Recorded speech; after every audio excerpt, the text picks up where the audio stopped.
I was a techie, a lover of code until an accident left me disabled. Little did I know that Karen's CEO fires me for being disabled and ends up in her company's bankruptcy. Here's how it all went down. I've been a techie at heart, someone who loved to drown in lines of code and make sense of the digital chaos. My job at Karen's company was more than a paycheck. It was a passion, an identity. The disability that became the unspoken wedge between my employer and me wasn't something I was born with. It happened in a blur on a rainy Tuesday evening when a car slammed into mine, changing my life in more ways than I could have ever anticipated. The aftermath left me with a persistent limp and a reliance on a cane, an ever-present reminder of the fragility of life. As I sat across from Karen, her office felt colder than usual. I had always seen her as a force of nature, a CEO who bulldozed through barriers and exceeded every target. Yet at that moment, she was just another storm I had to weather.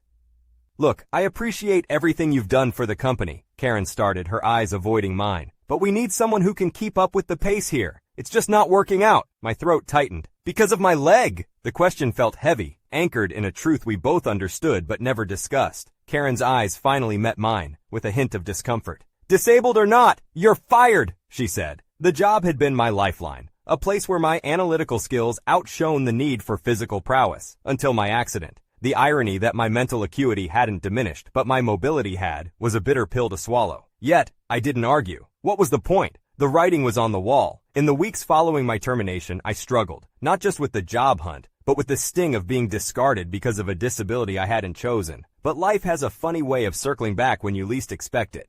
"Did you hear about Karen?" my former colleague whispered over the phone one afternoon, a few months down the line. The glee in her voice was palpable, a common response when the mighty fell. "No, what happened?" I asked, curiosity piqued. "She's running the company to the ground. Half the staff has quit and the other half is looking for jobs. She's lost several contracts, and rumors are she's on the verge of bankruptcy." A part of me wanted to cheer, but the reality was far from satisfying. The rise and fall of Karen and her empire were a sobering reminder of how quickly fortunes could turn. The story could have ended there, with Karen's downfall as the climax, but life is rarely so neatly packaged. One afternoon, as I sat in a cafe nursing a coffee and the latest rejection email, Karen walked in. She was paler, her once impeccable attire replaced by something more worn and less authoritative. Our eyes met, and I could see the hesitation as she approached my table. "Can I sit?" she asked, her voice devoid of its former command. I nodded, the awkwardness hanging between us like a thick fog. "I'm sorry," she blurted out. The words seemed foreign coming from her, yet they hung there, sincere and heavy. The cafe faded into a blur as we talked. Karen confessed to her mistakes, her pride, her stubborn refusal to adapt. She had been wrong to fire me. Wrong about a lot of things, it turned out. The lawsuit from another employee over wrongful termination had been the final nail in the coffin. "I realized too late that it's not the disability that defines a person's ability," she admitted, her eyes rimmed with red. "By the time I corrected my course, it was already too late." It was a moment of vulnerability I never expected to witness from someone like her. The rising action of our story had been our separate struggles, mine to find new ground, and hers to cling to a sinking ship. As we parted ways that day, I realized that it wasn't about vengeance or watching Karen's downfall with glee. It was about understanding, growth, and the unforeseen roads we find ourselves on. The weeks turned into months, and life slowly found a new rhythm. I landed a job at a startup, one that valued diversity, and saw my disability as a facet, not a flaw. Karen started consulting, using her hard-learned lessons to guide other businesses away from the precipice she'd fallen over. Our occasional coffee meetings became a strange sort of therapy, a space where the past was acknowledged, but the future held the reins. The falling action of our story was not one of downfall, but of rebuilding. In the nuanced aftermath, there were no clear villains or heroes, just two people moving forward with the scars and wisdom that come from having weathered a storm. Karen's company never recovered, and perhaps it was never meant to. But as I look back, I realize our story was less about a job, or a lawsuit, or even disability. It was about resilience, the kind that comes when life forces you to find strength you never knew you had, and the humility that follows when you recognize the strength in others. "Disabled or not, you're fired," Karen had said. Yet in the end, it was neither my disability nor her firing me that defined our paths. It was how we rose from those ashes that truly shaped who we became. It's amazing how life can take unexpected twists and turns. Kudos to both of them for finding strength and resilience in the face of adversity. This is a powerful reminder that disabilities don't define a person's abilities. We all have the power to rise from the ashes and rebuild. Recently, my sister got pregnant at a young age, and I am quite surprised that our mom is supportive of this despite our living conditions. Here's how it all went down. So, I don't know if this is the right place for this, but this is literally driving me nuts, and maybe writing it out will help. But honestly, I'm just hoping someone can help me talk some sense into my mother who listens to people reading Reddit. I honestly don't care if she knows it's me sharing this. She's being entitled by thinking she has a say in what my younger sister does. I, female 23, just found out my younger sister, female 16, is pregnant by her boyfriend, whose age I don't even know. I just know I've barely seen him in our house, and for good reason. I am the oldest of 6 kids with this sister. Let's call her MS, middle sister, because she's the eldest out of the second group of kids that came after me, and the other 2 who are all in our 20s at this point. So there I was. The clock was ticking something fierce into the night. You know, the kind where every tick feels like it's echoing off the walls. And sleep, that elusive beast, just wasn't happening. So I figured, hey, might as well drop into Fortnite, see if I can tire myself out with some late night grinding. And then, mid-game, my mom tiptoes in. Mid-40s, still looks like she could be one of those hip young moms, but you know, she's got that mom aura. She hovers right behind me, silent as a ghost. I'm like, hey, can I help you with something? Half expecting her to launch into another one of those Facebook dramas. She's got a habit of dragging me into her digital soap operas, and honestly, it's like wading through a swamp of complaints most days. But no, this time she's holding this pregnancy test like it's a hot potato. And man, I'm sitting there totally baffled, controller in hand, just trying to make sense of it. When she clarifies it's not about my engaged sister, but MS, our middle sibling, my brain does a full 360. She drops the bombshell. MS is pregnant, and she's pretty chill about it. Not in a, we need to figure this out way, but more like, here's some news. It's happening. We deal with it, 'cause that's how we roll in this house. My sister, Mississippi, she's not exactly what you'd call parent material right now. She's got her life sprawled out on the living room couch like she's part of the furniture. School's not her thing, and let's just say her idea of a wild night is binging shows until she falls asleep and, yeah, the bedwetting. So here I am, trying to wrap my head around this whole thing, feeling like I'm the audience to some twisted reality show. Except it's my reality. And I'm thinking, how do you gear up to raise a kid when you're still struggling with the basics yourself? The whole thing's a mess. And here's the kicker. I'm not even sure what role I'm supposed to play in this upcoming family drama. It's like, surprise, you're about to level up in life, but nobody's ready to hold the controller. The house is not good, I'm going to be honest. With this many people, dishes pile up, and nobody but my mother and me seem to want to do them. And on top of that, there's just so much clutter all around the house. We don't have space for a baby. We don't have the money for a baby. I'm on food stamps at this moment. So is the engaged sister. So is my mother. If we were to bring a child into this household, I do not see that kid ending up well off or in any way okay. You know, I gave it a shot with MS earlier, just trying to lay it out straight for her. I said,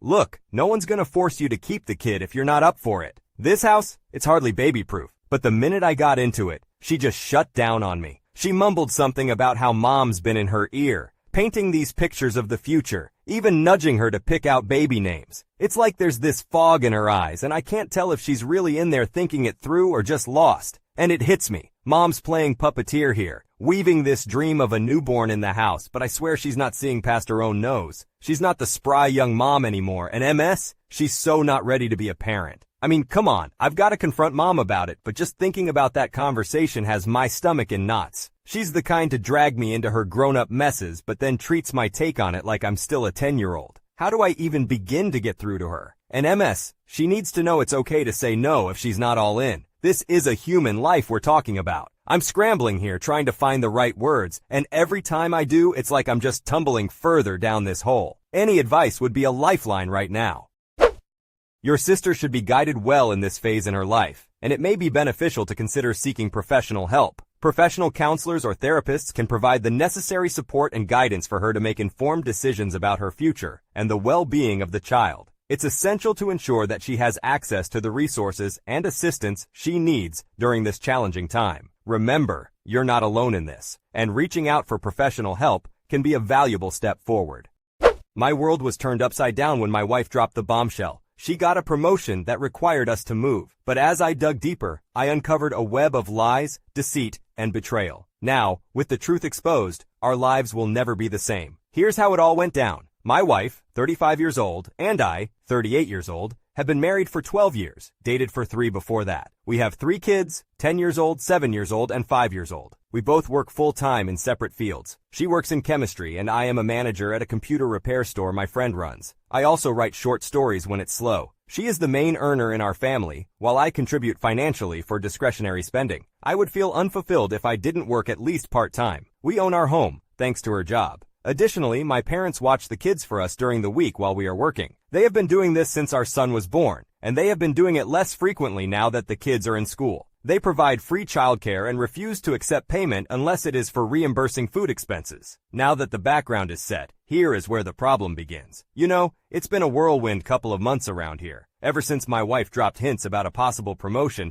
the vibe's been nothing but electric. She's the type to pour her soul into her work, and it's about time her company noticed. So when she brought it up, I was all in. Cheerleader mode activated. I've always seen myself as her #1 fan, you know? I mean, her smarts, her dedication, it's all there. So last night, she's like, tomorrow's the big day, and my mind's racing with plans. Figured I'd play hooky from work, turn the day into a surprise party of sorts for when she gets the big news. The kids were stoked, crafting the cutest cards you've ever seen, and I'm in the kitchen pretending I'm the next big thing on some cooking show. Fast forward to her walking in, and man, the look on her face, priceless. She's got that glow, the one that says, I did it. And we're all cheers and hugs until she drops the bomb. We've got to move. New state, new everything, she says. I swear my heart skipped like 5 beats. Move? That was never on the playlist. I couldn't wrap my head around it. Our families, my job, our whole life's here. So I tell her, and I'm not whispering my words, you know? The volume's up and suddenly we're in this tango, the kind nobody wants to dance. She's firing back, saying I've got selective hearing or something. It got heated, not gonna lie. Midway, she's on her phone, fingers tapping away like there's no tomorrow. Turns out she's asking my folks to swoop in for the kids, shield them from the crossfire. That's when it hits me. We're not just talking about jobs or houses. We're talking about uprooting lives. It was messy, and all that planning for celebrations felt a million miles away. We were in the thick of it, and every word felt like it was building a wall between us. But deep down, I knew this was just another puzzle to solve. Together. Just didn't expect the pieces to be scattered so far and wide, you know? When my parents got here, they congratulated her on the promotion and asked how long until we move. She told my parents the promotion included relocation. I'm typing this on the couch in the basement because I can't face her right now. My parents knowing means she probably did say we would need to move if she got it. I don't want to move. I like my job and our house. I like being near my parents. I know this would practically set us for life, but I don't want to. I know I'm being selfish, and I know I must not be listening when she talks, but I still don't think she should accept the promotion. I still think no. This has only been up for a few hours, but I wanted to get this in as soon as I could. It's been a little less than a month since I had sent this in, so a lot has happened. I will front load with information people asked about. Formatting is screwy because it's Tumblr. Also, sorry if it sounds fake, I wish it was. I've been tested for attention deficit disorder, ADD, as a kid but did not get diagnosed, though I guess that would be something that can change as I age. I probably should get tested for attention deficit hyperactivity disorder, ADHD, considering she's told me her exact job many times and it refuses to stick in my brain. It's something to do with environmental testing like soil, water, etc. It's definitely not incredibly dangerous, but it involves chemicals, so there's always some danger. There were many conversations in general about her possible promotion, mostly about upgrading cars and electronics. It was never really anything detailed beyond that. I don't actually know why my parents never mentioned it. I should probably ask them at some point. Our kids do have friends in school, though in these few weeks, they never really talked about anything with me. It was like everyone was walking on eggshells where I was concerned. My son did say we needed a school with a good soccer team though, so he had some opinions after the argument. When my parents got the kids, she stormed up to our room and I went and hid in the basement. I was definitely being a coward, but I also wanted us both to calm down. That next conversation did not happen. The next morning, she was acting like I was perfectly fine with everything, and we weren't arguing in the first place. It was weird, but after the argument in front of our kids and venting here, I had decided that I would support my wife. If my parents knew we were moving, I was clearly in the wrong. This is of course when things started breaking down. Buckle up, this is going to get stupid. And if you think this sounds like a bad story, you try living it. Within days of the announcement, we had a realtor looking at houses for us near what will be her new office. She was planning on being the one to do a final walkthrough after we picked a house via photos so she could multitasking and get acclimated at the new job location. It was her suggestion, and I did not want to rock the boat any further. Conversations between us were only about logistics at this point. How would we handle moving? When was my last day? Where were the kids getting transferred to, etc.? It was very stilted, and any time I would try to just talk normally, she would ignore me. The next time I had work, one of her coworkers came in with her kid's broken laptop. The screen took some kind of sports ball to the face, essentially. As I was filling out the intake form, she asked me how our kids were handling the transfer. When I asked her what she meant, she clarified that she was talking about the transfer request my wife put in. To the office, she said the promotion transferred her to. I told her that my wife didn't put in a transfer request, but instead was given a promotion with a transfer. She then told me my wife's had that promotion since January and recently put in a transfer request that was approved. The promotion that included a hefty pay raise. When she left, I checked our bank account on my phone and saw that the same amount she's always been paid was still what she was getting. I believe the coworker must have been mistaken, but when I went home, I spoke to my wife about it. She told me that the coworker was just jealous she had been passed over for the promotion and wanted to add to the drama in our house. That seemed to break the ice a bit, and I was able to apologize to her for the misunderstanding and the argument. She told me she accepted the apology and that she assumed it was coming because of how helpful and attentive I had been. According to her, I was paying more attention than normal and she appreciated it. She must have spoken with the coworker about this at some point because when she came to pick up the laptop a few days later, she refused to speak with me past hello and here's the bill and was glaring the entire time. After that conversation, things seemed to settle. I wasn't happy about the relocation, but I didn't want our family to break apart all because I wasn't paying as much attention as I should. This new attitude was the final nail. We started organizing our belongings, getting rid of things we didn't even remember having, and preparing for the move. While going through a closet where she usually hid the kids' Christmas presents, I stumbled upon a few old laptops. She claimed that she hides everyone's presents in that closet and that I found her birthday present for me. Just some things to tinker with while we settle. It was a bit strange, considering that neither of us knows much about each other's work. I also found a few books that belonged to her mother. I saw this as an opportunity to mend the relationship with her parents, who have never been fond of me, so I decided to bring them the books. I didn't tell my wife about it, but judging by the amount of dust on them, I'm pretty sure she had forgotten they were there. Her parents live a few hours away from us, much farther than my own parents. Even after the move, they would still be in a different state. I drove the entire way without meeting halfway or anything. The meeting was awkward, but her mom appreciated the gesture of bringing the books. She thought she had lost them. We engaged in forced small talk over late lunch, and I asked them how they felt about my wife's promotion and the upcoming move. They seemed confused, and slowly things started to unravel. According to her mother, she mentioned the promotion in January when she received it. She also mentioned to her dad that we were saving extra money just in case, due to a business venture my boss and I were planning. According to her, we were planning to open a location in the city we were moving to, and I would be leading it. Her parents acknowledged that I had experienced some failed investments and plans in the past, so they were not optimistic about this venture. However, they were glad that she was able to transfer to the other office with her promotion. To be honest, I had no idea what they were talking about with investments or plans. I had been doing the same job since college and had never invested money in my life. I expressed this to them and mentioned that I needed to go home and talk to my wife. I was so focused on my own thoughts that I didn't really pay attention to their reaction. In hindsight, I probably shouldn't have been driving. As I drove home, my mind was racing, and I was prepared to confront my wife about everything. It turned out that her parents had called her while I was driving back, and it caused her to confess everything to me. She had been cheating on me for years. Once she received the promotion in January, she set up a second bank account and had her paycheck split between the two accounts. Her boyfriend in the city we were moving to had access to the new account. He already owned a house, but he used some of the money to renovate it,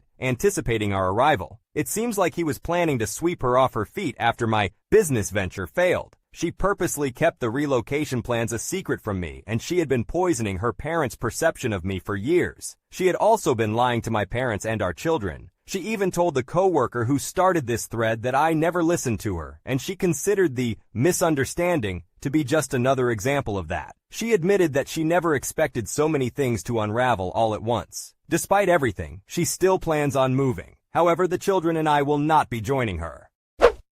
This story is a heartbreaking tale of betrayal and deceit. It explores the complexities of relationships, trust, and the consequences of actions. The OP's journey from being a supportive partner to discovering a web of lies and infidelity is both shocking and devastating. I never thought sending my mother back to Japan would turn into a dangerous confrontation. As tensions escalated and secrets were unearthed, I found myself trapped in a battle against manipulation and control. Little did I know the decision I made would set off a chain of events that would forever change our relationship. Here's how it all went down. I, a 24-year-old female, Recently got married in late September of this year to my 28-year-old husband. Last year, we moved in together when I got engaged. My husband bought a house in the United States while my parents live in Japan. My mom has been staying with us since the wedding because it's her first time in our home, and she wants us to all fly back together to Japan for winter holidays in November. My mom has always been a very controlling person throughout my life. For some background to explain her personality, she has always had high expectations from me and has been very critical of my looks, academics, and talents. She forced me into ballet as a child and would admonish me for not having the idealistic slender body of a ballerina. I have a narrow upper body but a curvier lower body with naturally wide hips, and she would try to starve me because my shape was unbecoming for a ballerina. She would not let me play in the sun or join sports, and she would not let me cut my hair. I could not hang out with friends after school, and there were extra tutoring sessions, extracurricular activities, and strict routines. If I upset her in any way, she would smack me on the palms of my hands until they were raw. Even if I had a fever and stayed home from school, she would come into my room and make me study. I had a rough upbringing, to say the least. Anyway, I have addressed most of these things as I've grown up and become independent of her. But a few things remain ongoing struggles. She is incredibly nosy and still tries to critique my life and all of my decisions. My husband is of Japanese/Korean/American descent. When she first saw a photo of him, she was swooning, but as soon as I told her about his background, she had a problem with his race. She said such horrible things, some of which still echo in my mind today. To have a better relationship with my dad, but my dad is very submissive when it comes to my mom. My husband is the only person who can control my mom. He is very assertive and blunt. He has an intimidating aura and is unfortunately the only person who can put her in her place. To find her way around this, now my mom waits until he is out of the house to come for me. Ever since she's been living here, I feel like prey in my own home. She's been snooping around the house and did a lot of it while we were gone on our honeymoon. We have a detached garage next to the house. My husband uses the main floor garage, and upstairs he converted it into an art studio for me. My mom has gone through my studio and looked through all my journals and sketchbooks. Alright, so imagine I'm just venting to you, right? So, my mother-in-law, she's like a one-woman surveillance team, I swear. She's rifled through our closet, my side, obviously, tossed through my clothes, and didn't even have the courtesy to pretend she hadn't. She's all up in my lingerie, my personal knickknacks, my jewelry. And get this, she found her way into my, well, let's call it the fun drawer. It's that drawer, you know, everyone's got one. But not everyone's got a nosy Nancy popping the lock to play judgmental Judy. I had to put a lock on that drawer for, well, super obvious reasons, right? But this woman, she's like a bloodhound for boundaries just begging to be crossed. The other day, she starts in on me about what she found. Can you believe it? As if I was the one sneaking through her stuff. I was so mad my face was just leaking, full-on ugly crying in my own bedroom. And I finally snapped. You know, I told her, straight up, that if she didn't knock it off, I'd spill the beans to my husband. That's when she coughs up the confession. Turns out, she'd been on a regular Indiana Jones adventure in our house. Took her a couple of days, but she found the key. Seriously, what is she? A retired cat burglar? Every time she pulls this stunt, it's like she won't outright own up to it. But I can tell she's dug up some dirt. She's all passive-aggressive about it. She doesn't have to say a word. It's all over her face. That look of, I'm not mad, just disappointed. Her whole vibe gets this storm cloud over it, and then she's on me, prodding and poking, trying to make me play her crazy mind games. Like, guess what Mother Teresa found that she thinks is sending me straight to the hot place? It's exhausting, dude. It is nauseating. And painful. I know she's my mom. I will love and take care of her no matter what. She has her good moments too, but her personality is so exhausting. I am sure my dad is having a great time in Japan living alone while she's with us here. I feel so guilty about it, but I look forward to having space from her again. I am counting down the days. When I see other people and their closeness to their moms I can't relate, I feel really sad about that. That's partly why I think I try so hard to bring my mom close, but her behaviors and judgments always hurt me. I wish I was stronger, but I admit lately, I don't have the energy to deal with her. Tonight she was getting physical after having too much wine, while yelling at me about my decision to take a break from work. Luckily, my husband came home early. I ran and got behind him for cover. She kept trying to reach around him to grab me. She was not listening to his calm voice, so he had to raise his voice on her, and that's when she stopped suddenly and just went to her room. When she acts like that, I feel so anxious. I was holding my partner's shirt in my fist so tightly I didn't realize my nails were digging into my skin.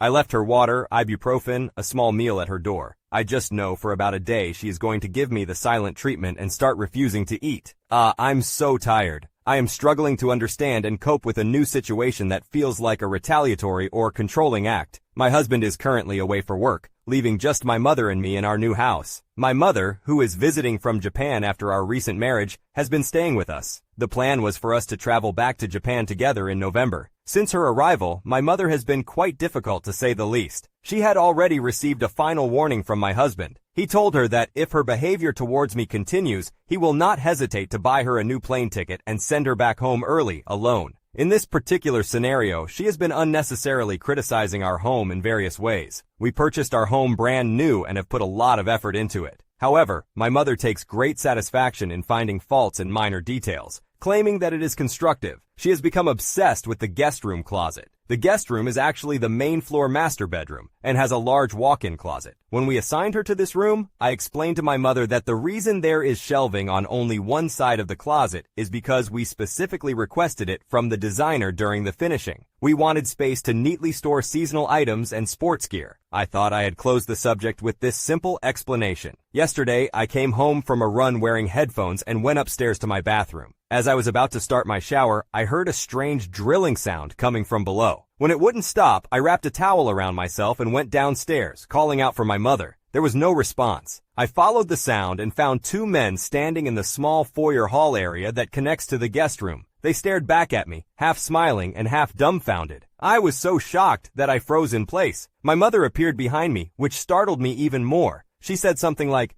"My name? Oh my, put some clothes on, stupid girl," in Japanese. I was speechless, embarrassed, and crimson-faced. I quickly left the area and finished my shower. By the time I got dressed, the men had already left. I confronted my mother about this situation. Without consulting me or my husband, who conveniently happens to be away, she found random men online, who are probably not even certified or from a legitimate company, invited them into our home and had shelves installed. Not to mention, the shelves don't even match our decor. Now I have to remove them and repair the wall. I feel humiliated and disturbed by what can only be interpreted as a manipulative power play. I am expected to pay for this service because my mother claims she doesn't have the money, but also insists that it is your house. She gave strangers from Facebook or some other platform access to our home. They could have potentially scoped out the place after she kindly informed them that it is just the two of us women living here, mostly just me as my awful husband is frequently away, as she puts it. I have been having trouble falling asleep at night due to worries about potential robbery, or worse. I live in a secluded area, surrounded by woods on an acreage. I can't even see my neighbors. Considering that my husband had warned her to control her behavior, I believe it is fair to send her back to Japan early. However, I am also afraid to do so because then I will be alone.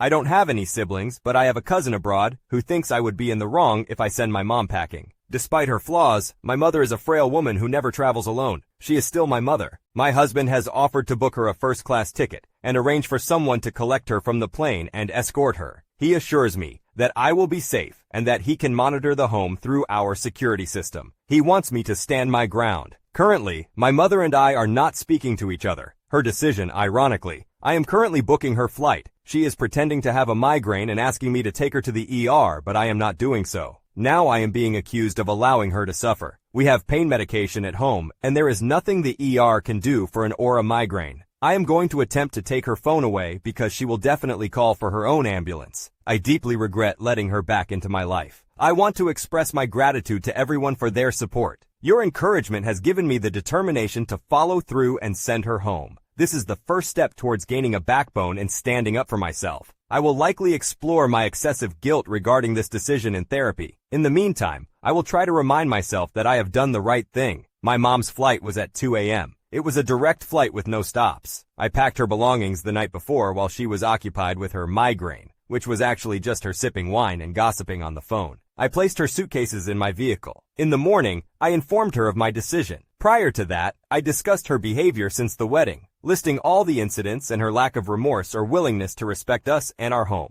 I reminded her of the warning my husband had given her just a few days ago. As a result of her actions, I explained that I will be following through with his warning in his absence, and she will be going back home. She had a smile on her face the entire time I was talking. I asked her, "Mom, do you understand?" She responded by saying that she understands that I am difficult to translate into English, essentially a weakling or coward blindly doing my husband's bidding. She also went out of her way to be extra cruel by describing my husband as having dirty blood and using a few other slurs that I won't mention due to the secondhand embarrassment and shame I feel about it. My partner is of mixed race, Korean/Japanese/American, and she specifically holds strong anti-Korean sentiment, which is incredibly foolish. I made it clear that this decision is mine and that my husband is not here. She let out a rude laugh. I provided her with her flight information. She responded with a dismissive, "We'll see." I don't think it fully sunk in for her that this was actually happening until later that evening when I began packing up the remaining few things, such as her essentials and carry-on items. She tried to fight with me and undo the packing. She slapped me multiple times, but I continued packing, even while she was slapping me. I dragged the stuff to the vehicle while the verbal and physical assault continued.